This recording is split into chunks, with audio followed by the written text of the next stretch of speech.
પ્રતિબિંબ તમારી અંદર પડે એ કામ નહીં કરે. હા, કોઈ આમ કરી દે કે આમ. હા, એટલે એ પ્રતિબિંબ છે, તમારા પ્રયાસનું પરિણામ નથી. એટલે તમે એનો ઉપયોગ કરી શકો, પણ તમે એને તમારી મૂડી ન બનાવી શકો. તમે એમાંથી એફર્ટ કરો અને તમે તમારું પ્રગટ કરો એમાંથી. તો એવી સમાધિ હોય અને સમજો બહુ તીવ્ર ટાઈપ આવતી હોય, તો એમાં હવે કોઈનું ધ્યાન લાગી જ જાય તો એ પ્રેઝન્ટ મોમેન્ટના ખાતામાં જમા થતું હોય એવું ન થાય.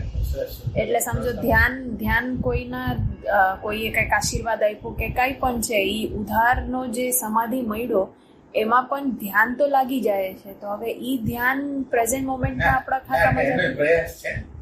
એટલે પ્રયાસ તો બે વસ્તુ હોય, કૃપા અને પ્રયાસ બે ચાલુ જ હોય. તો અને કે કૃપા થઈ છે, તમે ધ્યાન નથી કરતા તો એ ધીરે ધીરે ડાઉન થઈ જાવ. કૃપા થઈ છે અને તમે ચાલુ રાખો.